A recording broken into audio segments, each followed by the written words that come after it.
Hello, good people. Welcome to our show. Hello, bad people. Welcome to our show. Hello, anyone who want to learn more about content marketing. Welcome. Today, it's important to know what to do, how to go ahead, because we have AI. Many things change. We need to consider, we need to adapt, but it's our job, marketers. And marketers on TV and radio didn't lose their jobs. They adapted to digital. Today, we need to adapt to AI. I'm so excited to discuss this topic with Vanessa Hartung. How are you? I'm good. How are you? Oh, doing great. Looking forward to learn more about AI. The last time I speak with ChatGPT more often than with my wife. I don't know why. I ask a lot of questions and I love this tool. I always search for the way how to improve results that we have. Vanessa, before we start, just tell more about yourself, experience, background, and anything that can help our listeners to learn more about you. Yeah, absolutely. So I am what I would call myself a career content marketer. So one of the few that really got in on the ground floor when it was brand new. I still recall being fresh out of university and my boss at the time sliding an article across my desk that said, get content, get customers. And by God, ever since he done that, I've been just on that content marketing career path. And it is just a practice that I love. I enjoy combining, the behavioral science with data and analytics and, being able to, really get content out in the right channels, in the right hands, pushing the right priority. So that's really what I'm all about.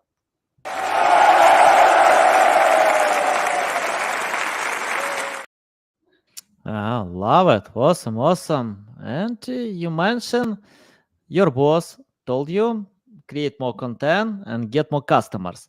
Let's Mhm. unite both because I often see when companies chase high volume or other value metrics that don't help to sell. For example, likes, comments on social media. And I remember I posted many times when I got million views, but I didn't get sales.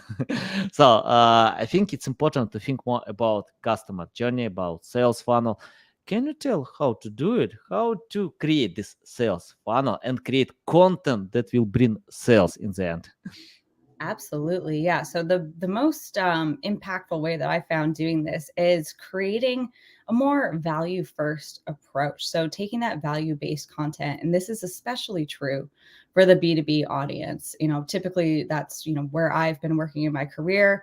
And with B2B, stakes are high. If you choose the wrong solution to power your business, unfortunately, that can sometimes mean your job if it's not the right choice. So there's a lot involved with the B2B buyer. They do a lot of investigating to really thoroughly understand any solution before they take that step forward. So by understanding very much so, your ICP and what their challenges are and what they're looking to solve, that's where it's really a sweet spot and you can identify across your different buyers some commonalities that they have and the challenges that they face.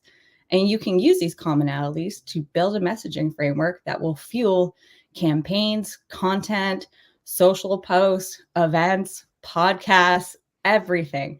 And it will really ensure that what it is that you're creating ties into exactly how you're helping solve their challenges and helping them also progress in their career because ultimately who doesn't want to get that promotion and work their way up that corporate ladder and get recognized also for all their hard work and knowing that we understand as a business the challenges that they face. And this also ties in beautifully with SEO because you're able to index on a lot of those keywords that they're looking for. So when they're trying to figure out, oh, how am I going to remedy this problem of working 8 extra hours? How can I automate these things? How can I help reduce my workload? That's where you can pull in those keywords, of course, build your content around that so that when they start searching online, they're finding your content and tied to the value that you're able to provide. Concentrate on the finger, or you will miss all that heavenly glory. I decided to show this short clip because of focusing. You mentioned many types of content. I Mhm. want to create all content in the world, but I have limited resources. I often use only two hands, no, nothing else, to create content. I want to film, I want to write, want to record podcasts, but I have only 24 hours a day, and sometimes I need to sleep a little bit and to spend time with my family, other hobbies. So I want to ask about focusing. Can you tell how to focus and choose the right channel? You mentioned a few channels. And for example, I remember Mr. Beast posted content on YouTube for Mhm. 18 months to get the first 1,000 subscribers. He didn't write blog post. I'm not sure he can write today this blog post. He pays attention to the channel that provide results. So tell how to focus and choose the right channel. So, of course, as with most things, it really starts with understanding your audience. So, where are they going? Where are they consuming content? What's their preferred channel? And once you understand that, that's really where you can put, we'll say, not all your not all your eggs, but most of your eggs in that one basket, so that you're really focusing on the channels that are going to drive revenue for you. And the one thing I will note is that when you're looking at where you're going to be building your property, having a more owned digital property, like your website, like your blog, your company blog that you build, that can really be more beneficial in terms of garnering the insights, analytics data on your audience, how they're behaving, how they're consuming that content. So by having that one place, almost that one-stop shop for your buyers and for your audience to go and get that consumable content on a regular basis, it's going to not only just help with your search engine rankings and all the SEO juice and all that good stuff that goes with that. It's also going to make it really easy for your buyers to know that they're going to a valuable source. They know every time they get there, they're going to find the content that they need. And then again, it's an environment that you can really custom tailor to meet your needs and the needs of your buyers, because of course, LinkedIn is great, but LinkedIn is, they're looking out for LinkedIn, and they've got quite a few algorithm changes that happen on the regular.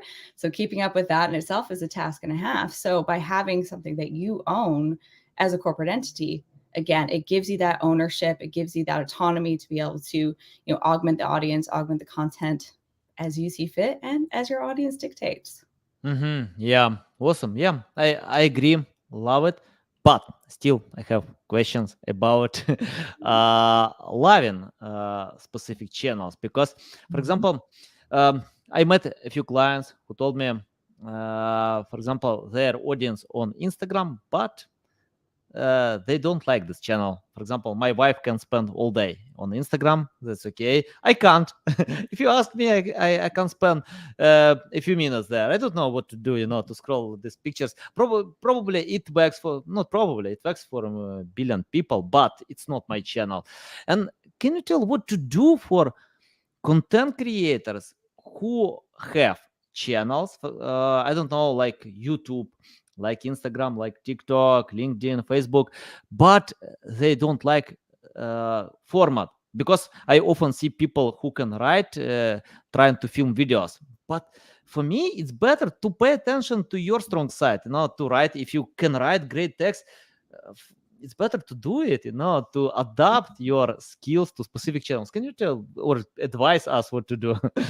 Yeah, absolutely. So, to your point, if it's almost like, I've always been told that if you try to force funny, it's never funny. So Yeah. if you're a great writer and you're trying to force being comfortable on video, it's going to come off awkward. You got to really play to your strengths and understand. Now, that being said, there are ways that you can potentially circumvent. So let's say if you're someone who's not comfortable on video, perhaps it's doing more of a voiceover instead.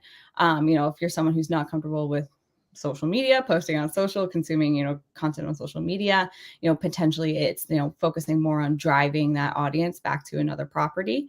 But really, knowing where your strengths lie and also seeing how your customers and prospects are engaging with that content as well. Because while you might feel like you're not doing a great job on video, you could potentially even see those metrics. An example of this that I have more recently is with, one of our own company C-suite members doesn't want to be the guy, doesn't want to be the one who's up in the limelight. He's very humble, much more about making sure his employees are amplified because he's awesome. But, there are instances where having him and having his face present and having him on videos, posting photos of him across our social media networks, it garners a lot of engagement and a lot of interaction.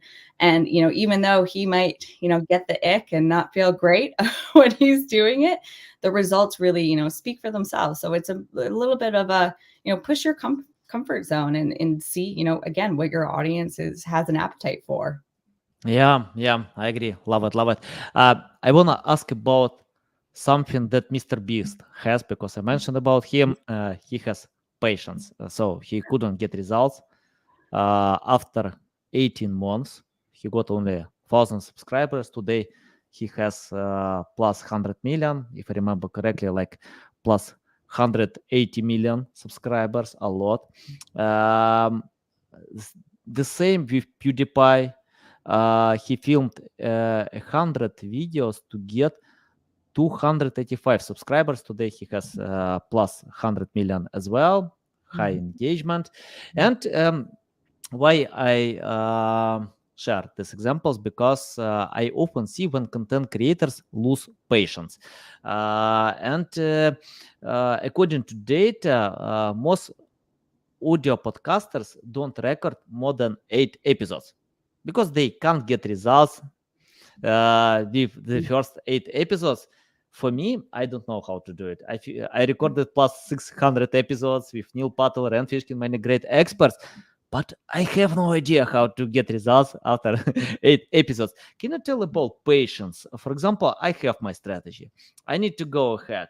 But most content creators give up, burn out, and leave it. So tell how to go ahead without giving up. Well, outside of, doing some self-motivational talk in the mirror in the morning, I would say, really it's, similar to, and of course, this is not, let me asterisk, this is not financial advice, but, when you look at typical investment strategies, it's long and strong, right? They're planning for that long haul. It's the, the day traders that are the ones that take the biggest risk. So by planning out that far and beyond and knowing that it's going to be a process, nothing great happens overnight. We all know that, of course, Google is continuing to index a lot of our content. We've got AI now crawling all of our content. So it's gonna take some time for it to start to surface, potentially to start to get in front of the right audience. And, by continuing that path and that march forward, what I've seen, in my career is typically there's a tipping point and you can start to feel it coming because you start to see first your competitors watching your content and consuming your content. Then it's typically the customers, and then it goes to the prospects. And once that happens, it takes off. And it's, something I've been fortunate enough to experience. Is something that on our end, we're starting to experience now with our own video series that we're creating. And it can be just so deflating when you are posting, creating, you think it's the bomb, you're getting it out there and you're just not seeing that traction. But it is such a game of, it's patience and just knowing that by continuing to put out content that resonates with your audience, that speaks to that key demographic, all good things will come. Yeah, nice. I got the best advice about that in one book. The author of this book shared a story when another book author wrote a letter and asked for advice because he couldn't sell his books for a long time and he suffered a lot. He tried many methods and asked for expert opinions, and most advice were like perseverance, patience, but he suffered. And she replied to him, leave it. find something else. It's not for you. For example, I love playing basketball. Nobody pays me for my hobby. It's my hobby. You need to enjoy the process. If you don't enjoy, leave it. It's not bad idea if you give up. I gave up with many projects because I didn't enjoy the process. It's not about money. It's more about loving what you do. Yeah, the best thing ever. If you can post content on Instagram and without results for a long time, and I spoke with some great content creators who couldn't get results a few years, but they didn't give up. It's just created content. So, Vanessa, I want to ask about call to action. Can you tell how to submit this call to action to content marketing? Oh, can you explain a little bit further on what you mean there? I mean, like, for example, content marketing, it's more about sharing value, info content, but sometimes we need to add call to action. Can you tell how to do it right? Yes, absolutely. Yeah. So that is an element where really it's, you build your audience by building that trust, that rapport. They're coming to you for that reliable source of content and insights. And then, as you work them through that journey and they start to understand, okay, so there is a solve for my problem. This is how some other people have done it. One of those ways just so happens to be a solution that you offer from your company. And, really as you're building that net new audience, that is something that you don't want to push on the forefront. That's, I've heard the example many times of going on a date. You don't want to propose to someone on the first date, much as like you don't want to ask someone to purchase your product when they've just read a blog. But of course, working with other, team members across marketing, being able to track that buyer as they work their way down that funnel, you can start connecting the dots for them to show you exactly how it is that your solution can help solve their challenges that they're facing. And, also potentially connect them with your community as well so that they get some firsthand engagement with current customers, which is something that is, wildly successful, especially today, as much as, AI and the, creation of content with AI tools is huge for marketing. And if you're not using that, well, where have you been? But, being able to still add that human touch by connecting them with existing customers, by showing them that you have a community, engaging them again, with your sales team, with your, solutions team, to see there's a face behind, all the content they've been reading and consuming and product tours that they've been, as a part of, because at the end of the day, we're all humans. We want to connect with other people. It's in our nature. So I think that, opening that door to your community, having your customers speak for you, and then also connecting, how the challenges that they face can be solved with resources. One of them just happens to be your solution. It makes it a much easier bridge to cross. And then they have all of that, past relationships, so to speak, that they can draw on to say, hey, well, I did see they had this blog. It performed really well. It really answered a lot of the questions that I had. So they've got almost that existing rapport that they bring to those down funnel conversations and to when they're considering whether or not they're going to go forward with your solution. Yeah, nice. Awesome. Love it. Love it. Love it. Vanessa, you shared about AI. I can't live without this tool today. I create almost all content by using AI, but I also learn my struggles, and I see why content creators complain about AI because it's not creative, nothing special, just rewriting tool. Yes, it's a rewriting tool. I agree with them, but you need to use it smart. It's not golden button. Just click it and get all the results. Can you tell how to use AI to stay creative, to have something new, valuable with human touch? Yeah, absolutely. So there are two ways that I've seen this just be so successful in terms of, stemming those creative thoughts and, being able to create content. And first is leveraging, tools like ChatGPT for research. It's that functionality of saying, hey, if I were a enter target buyer person, how would I think about this? What are some of the challenges I might face? And that is so helpful for, generating topic ideas, knowing what you're going to put forward, really understanding your buyer and your audience. Because again, right, you need to know them through and through before you can create content that's really going to resonate with them. So by using, tools like ChatGPT to conduct that research as you're going through, it can uncover things that you had never even thought of, that had not even crossed a thought in your mind. So that is one great way that we use it today to really help inform some of the content that we have coming up, uncover some of those hidden gems that we hadn't initially thought of. And then with other generative content tools, there's some out there now that, of course, you can use for creating different creatives and imagery.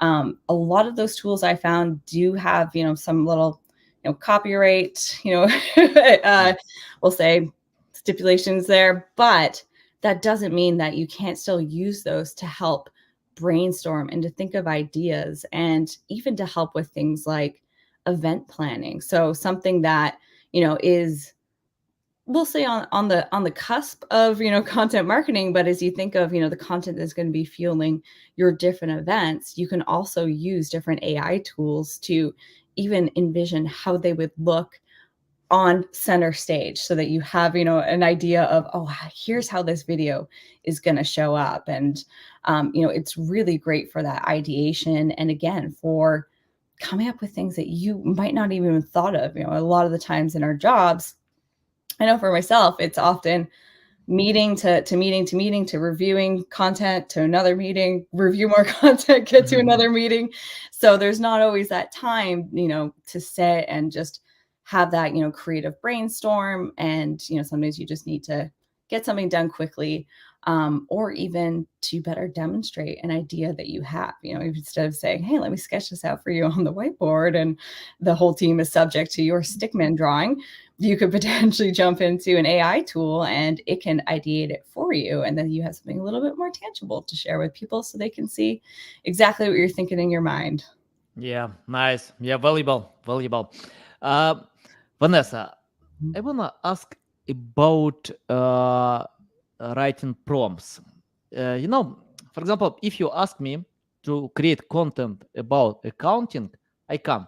I tried a few times to do it, to write about topics that I don't understand, that I don't spend so much time, and I get only generic content. And I think that is why experts can beat in one side just writers, copywriters who have no idea about topics, because they can write prompts, they can edit, getting results. It's not like to write prompts. You need to check if it's accurate, because AI can mislead. Can you tell about importance of experience? Because we have this parameter on Google, EEAT, experience, expert, authority, trust. So your tips about that? Yeah. I've actually been finding that when it comes to experience, AI and SEO are so complementary of each other. I know when it was first coming out, it was this AI gonna kill SEO. It's, SEO is dead. Forget SEO. We're all about AI now.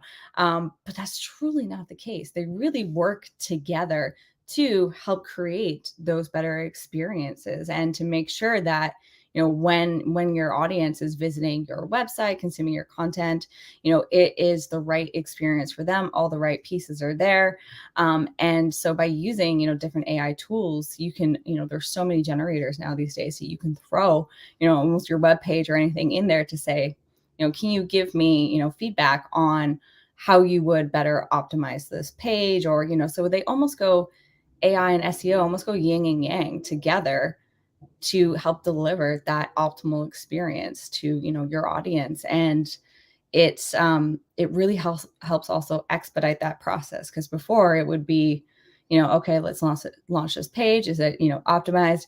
Yes. And then you would go and you would sit and you would wait. And you would wait for people to come, and you would see how they would engage, what they would do, what are they clicking. But you can really circumvent a lot of that process by leveraging an AI tool and, providing it with your content. And to your, comment around prompts, I've found the best way to work with AI tools is to ask it what it needs.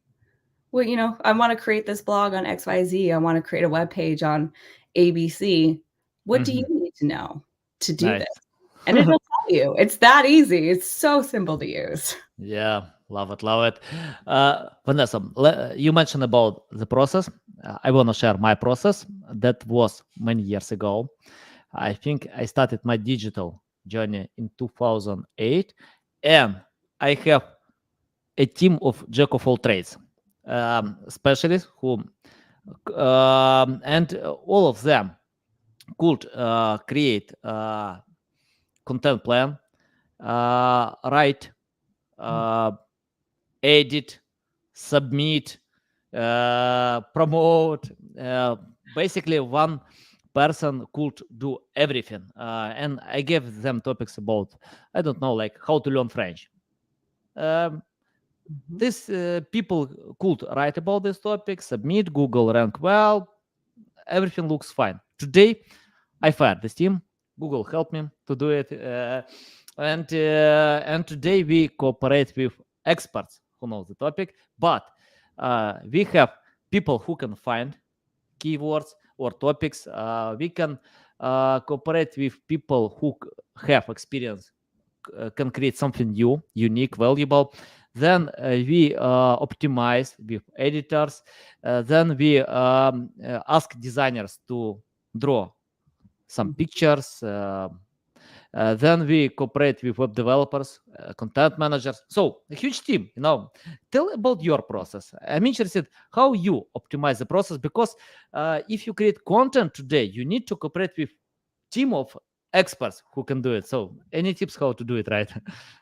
Yeah, absolutely. So the first would be, it sounds so simple when you say it, but often gets skipped over, is start with the end in mind. So where do we want to get to? And exactly, how are we going to get there? And that will help distill who needs to be involved in the process and, at what point. From there, then something that I have found hugely beneficial that has significantly reduced our time to market in terms of content is, again, is one of those things that sounds so simple, but having that, set of, RACI, those roles and responsibilities, so that when you kick off the project, this is exactly what that person's doing. Here's what the expectations are from this person. And we also have that set for different types of content. So within our team, we've got a pretty healthy sized team here, thankfully. And, they're juggling a lot of different projects at once. So for each different, project piece of content, saying this is who's in charge of this, here's who's going to give sign off, here's where we're going to get the assets from.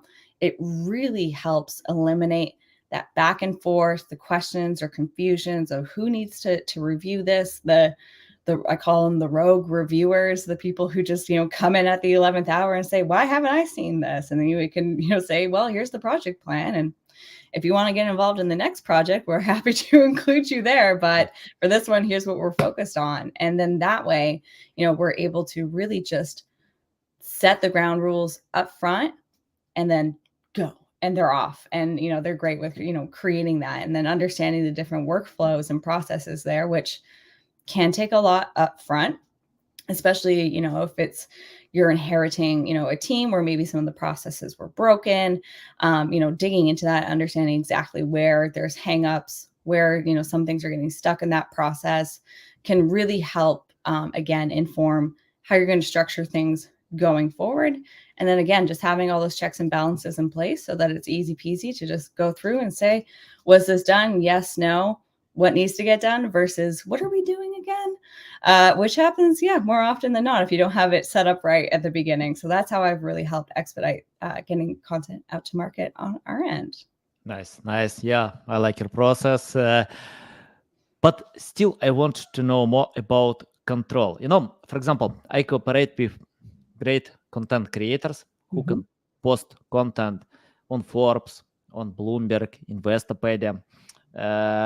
Great specialists, and they proved skills, knowledge.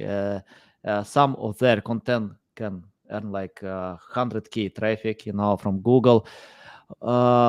And what I found after launching ChatGPT, all of them use ChatGPT. All of them, without any exception, they use it. and I need to control this process.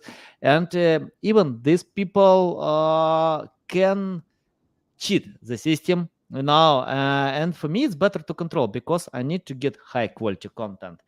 Can you tell your methods how to control getting results that it's quality, helpful, much better that competitors have? Be having a strong editor to go through with that fine tooth comb. I'm very fortunate that I have very strong, editors on my team, but also, it doesn't have to stop there. Tools like Grammarly and other AI tools that are becoming much more sophisticated to help make sure that things before they go out the door, they're good to go. In terms of a spelling or grammatic point of view. Now, for the actual content itself and making sure that it's high quality, what I have found again that is just such a tremendous value add is sharing that content early with your customers or your community. If you have a community existing, and that will do a few things for you. One, it's going to make them feel pretty special that they're getting exclusive access to this content and that you're asking for their input on it. So you're positioning them, as the expertise. And so that's just, who doesn't want to be called an expert, right? So being able to, share that with them and that experience with them creates that really great rapport. And then what it can do is, if you ask them for their feedback on it, two things. One, it's going to help you refine that content, make sure it's actually going to resonate with your exact target audience, because that's who you're sharing it with before you're releasing it to the masses.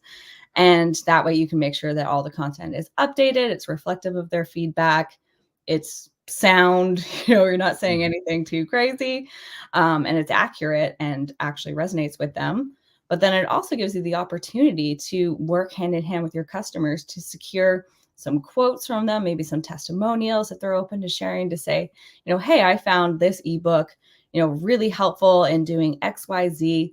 And then you have material that you can leverage for promotion.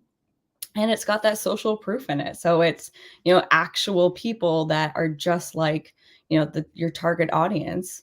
It's them saying, yeah, this is actually going to help, and I know from my end as a content marketer, if there's someone out there who is also a content marketer and they say, hey, you got to pay attention to this piece of content, it's really helpful, I'm downloading that, I'm reading it. So it's a great way to really ensure, your content is accurate, everything is great, and then especially too, if you've got a subject matter expert, it's a great way for, to feed that feedback back to them to say, hey, this is really interesting that you pulled together. Here's what I'm hearing from customers. What's your thought on this? And that can even help, inform future content that you create to say, hey, we started, with this aspect. We talked to our customers. They revealed that there's, actually all these other elements that we haven't explored yet. So let's explore that. And then it creates them as part of that content as well. So it just solidifies that community and, that personal touch as well. And, get some skin in the game from their end. So that's also creating an environment where they're more likely going to be sharing that on social, because they can say, hey, I reviewed this content and said it was great. Check it out for yourselves. Let me know what you think. So they've got some skin in the game. Yeah, interesting. I know book offers usually do it. They send their books to other book offers to get their reviews. So yeah, interesting about common content, because I usually don't do it because if I share my content, like my own content with my audience before publishing, I think the results will be low, because when people knew about your content, they're not interested to engage one more time. But yeah, I think if it's limited audience, it works. Why not? If you just share with experts, and I know some bloggers can ask other experts to submit quotes on content to make more legitimate. Yeah, interesting. Vanessa, I want to ask about mistakes. In marketing, we do a lot of mistakes. I personally made a lot of mistakes. Some of them terrible, but I keep doing them. I don't know another way how to learn. So tell, what kind of mistakes we can avoid? For example, we some mistakes we need to do, but some mistakes we can avoid. So common mistakes that content marketers still do in your experience. Ooh, great question. I would say common mistake is, and you know what, something that even I'm guilty of, I'll admit, is Mhm. really relying heavily on PDFs. So Mhm. while there has been, of course, some progress in terms of the ability to crawl PDFs, there's still just not a great way to consume content. And taking that out of that format and making it more web page based instead is just going to, of course, help more with your SEO and make it a lot more consumable for your readers. And there's a lot more that you can do. There's a lot more interaction that you can create on a web page than you can on a static asset. So, and as I say this, if anyone's going and googling Vanessa Hartung at Verisant, they're going to the website, they're seeing we got PDFs, it is on the list. So that is something that we are working towards converting, but that's definitely a big one. And then another I would say is something that I still see today that has me really scratching my head is steering away from social. There seems to be we're getting there, but there's still a concern around what gets posted on social media, who's consuming it, who gets to post what, especially at larger organizations. There's a lot of red tape, and social media is something that is so timely, and you need to strike while the iron is hot, or else the moment is past. So by having those, conversations beforehand with your executives team so that they know, what the intent is, and try to, help calm any fears that are there, reservations around leveraging those platforms will definitely help. And for a last one, I would say really it's not putting video as a more top priority. So Mhm. there's a lot of hesitation around putting something out there that isn't completely like to the T edited. It's got all the effects. It's got all the right, coloring. It's got the right music to go with it. It's really more about just getting that information out there, getting in front of your audience. And yeah, sometimes it might be a little bit raw and rough around the edges, but as long as the actual content of it is, relatable and resonates with the audience, get it out the door, get it out there in front of people. And then that's also a way to see, if you're focusing more on doing it fast versus doing it perfect, you can start getting those early indicators. And if it's a video you put out there and you start seeing people really engaging with it, then you can stop and say, oh, okay, this is something the audience really loves. Let's focus in on this. Maybe make it a series, maybe make it a fully baked animated motion picture type of cinematic appeal. But yeah, I think that I'm seeing a lot more hesitancy around video than I would have expected. Yeah, I agree. Video content wins a lot of engagement. Mm-hmm. And if you have no experience, take your phone, start filming, Yep. just film a video every single day, And I like this advice from Mr. Beast. He told you need to film 100 bad videos. Film 100 bad videos, terrible videos, but improve a little bit step by Mm, step. yeah, So great you can, advice. you can acquire experience. You can find the way how to do it better step by step, because you can learn a lot. Mm-hmm. Best practices, advice, tips, but if you don't do it, you can't get any results. You need to practice more than to learn. Yeah. Yeah, absolutely. Yeah, you can read all the best practice articles you want, but nothing beats actually getting in there and doing it and learning from that firsthand experience. Yeah, nice. And Vanessa, I wanna ask about your experience. What I found that I usually get great results with clients who understand what I do. For example, I can help with SEO, I can help with other digital marketing channels, but if potential customers don't understand, I usually tell them, take my course, learn from Lily Ray, Jeff Coyle, go to YouTube, go to Google, find Loving Books. It doesn't matter. Format of content, just learn. Get the basic. If you know the basic, you can cooperate with anyone. You can cooperate with experts. You can do yourself because you know where to go, how to do it. Uh, I want to ask you, if you started today from scratch without any experience, knowledge, skills, forget about your rewards. I know you got 4 times content marketing rewards, so forget about them. It's your first day in content marketing. You Mhm. didn't do anything in your life, but you want to learn to become an expert in one day and get all these rewards. What will you do if you started from scratch? I would go to Content Marketing World, Mhm. not just the conference, but the website, also the conference. But definitely Content Marketing World is that one-stop shop for me. It's where I go for all the most, recent content and best practices and insights and competitor insights. What are people doing? What's the trends? What's happening with SEO? What's happening with AI? That is truly, the one place I go to. Joe Paluzzi and Robert Rose, are the two, initial founders of Content Marketing Institute. And they've been really just driving it home. That article that I mentioned at the top of the hour around, the article on get customers, get content, get customers. That was written by Joe Paluzzi, who ended up founding the Content Marketing Institute. And so they've been in it for a while. So that's really, truly, where I start my search and where I start learning about content marketing for the first time, should I ever go back. Yeah. Awesome. Yeah, Joe Paluzzi is a big name. And I remember Seth Godin said that content marketing is one marketing left. So no, today you can't get results without sharing value first. So you need to Mhm. provide this value. And I see when content creators complain that SEO takes time. But I don't know channels that don't ask about the time.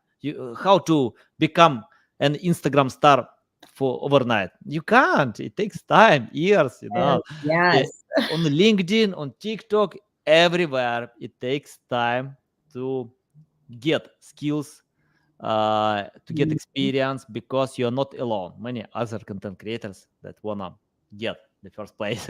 And Vanessa, I have my final question about the future.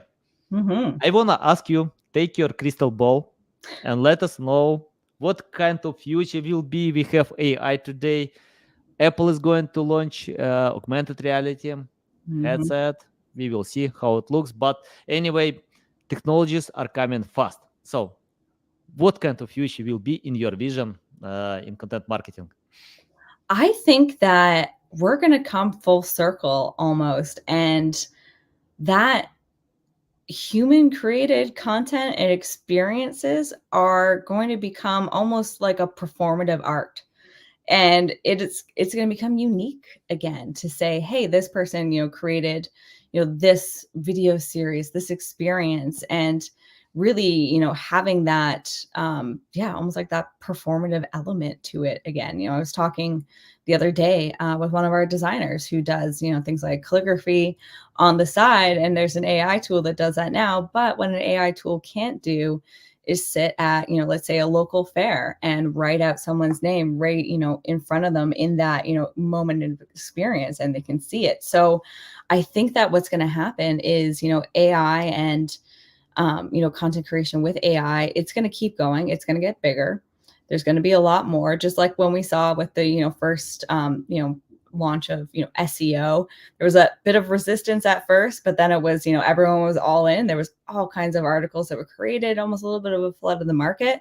So I think that we're going to see almost that boom, and then a little bit of a culling to happen to say, okay, now that we all know, we've all learned this new technology together, we've learned how to best leverage it. Now let's use it more strategically. So it's going to be that strategic use of AI with that little touch of a human element for that extra engagement, that extra, resonating with your audience and showing that there's the person behind that AI tool to create all the content as well.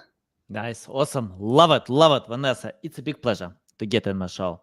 I love this experience. I'm going to listen this episode one more time on my podcast because I don't want to lose any valuable bombs that you share on my podcast. Tell the best way how to keep learning from you, how to reach out to you, how to follow you. Best way is on my LinkedIn. That's pretty much where I live and breathe. So you can reach out to me there. Okay, guys, you can find the link in the description below. Listen us on Apple, Google, Spotify. Thanks again for the time. Love it. So valuable. I recommend to anyone to follow Vanessa on LinkedIn. I follow. I know it's valuable. I need more valuable insights. So I recommend to anyone to do it as well. Okay, guys. Love you. See you.